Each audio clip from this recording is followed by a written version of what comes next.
Hi, it's me again, I'm back. Assalamualaikum warahmatullahi wabarakatuh. Perkenalkan, saya Aziza Alam dari kelas 2A dengan NIM P0723112337. Di sini saya akan membahas tentang struktur bakteri. Apa itu bakteri? Bakteri adalah mikroorganisme prokariotik yang memiliki struktur sel sederhana namun penting dalam banyak aspek kehidupan. Berikut struktur bakteri. Bagian terluar bakteri dilindungi oleh dinding sel. Adanya dinding sel disusun oleh peptidoglykan menyebabkan sel bakteri menjadi kaku.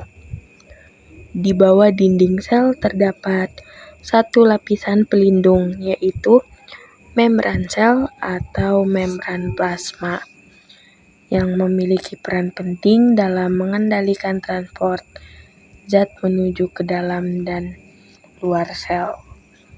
Berikutnya, lapisan tambahan kapsul. Tetapi tidak semua bakteri dilindungi oleh kapsul. Adapun fungsi kapsul selain sebagai pelindung dari fagositosis, juga berperan sebagai pelindung dari kondisi lingkungan, seperti radiasi, kekeringan, maupun senyawa kimia. Selanjutnya, bagian cair dari dalam sel sitoplasma hampir 80%. Sitoplasma bakteri tersusun dari air. Selain mengandung nutrisi, di dalam sitoplasma terdapat nukleoid dan ribosom sebagai organisme prokariot. Struktur inti sel pada bakteri berbeda dengan sel eukariotik. Inti sel pada bakteri tidak diselubungi oleh membran inti kromosom. Bakteri berbentuk sirkuler dan terletak memadat pada suatu area di dalam sitoplasma dan disebut sebagai nukleoid.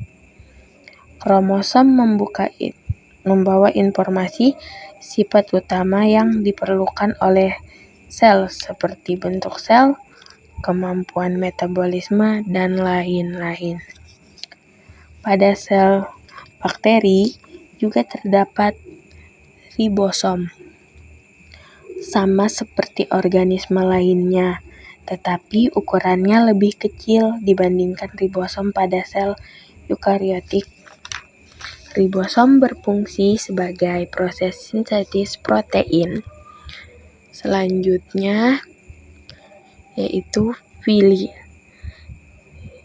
Villi adalah struktur yang melekat pada membran sel berupa benang mirip flagel tetapi lebih pendek dan lebih tipis. Fungsinya adalah sebagai alat pelekatan.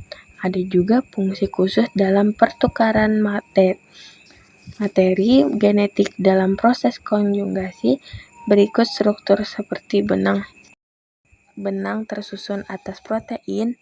Berbeda dengan villi sebagai alat pelekatan, flagel berfungsi sebagai alat gerak pada bakteri. Fungsi masing-masing komponen dalam konteks kehidupan bakteri dan perannya dalam makanan. Untuk dinding sel, memberikan kekuatan struktural, perlindungan, dan sifat-sifat patogenitas.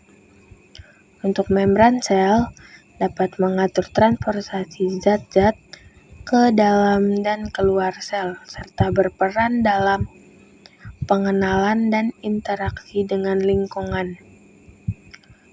Ketiga, ada sitoplasma, tempat berlangsungnya proses metabolik esensial untuk pertumbuhan dan fungsi sel.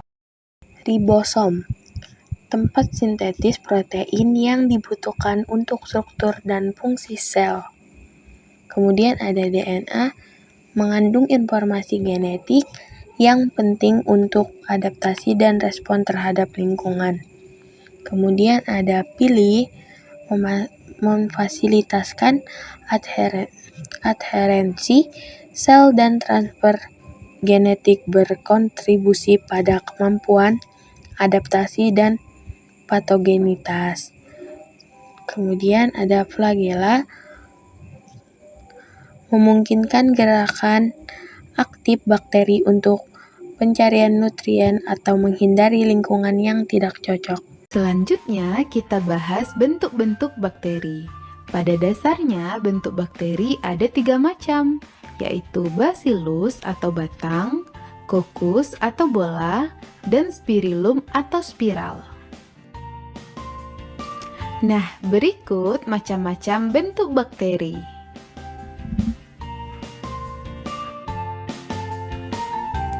Contoh bakteri monobacillus. Ada Escherichia coli dan Lactobacillus. Streptobacillus ada Azotobacter dan Streptobacillus moniliformis. Contoh bakteri monococcus Neisseria gonorrhoeae, Staphylococcus aureus. Contoh bakteri spirillum, Spirillum minor, dan Spirochaeta treponema pallidum. Mungkin itu saja video dan penjelasan dari saya. Kurang lebihnya mohon dimaafkan. Saya akhiri. Wassalamualaikum warahmatullahi wabarakatuh. Terima kasih.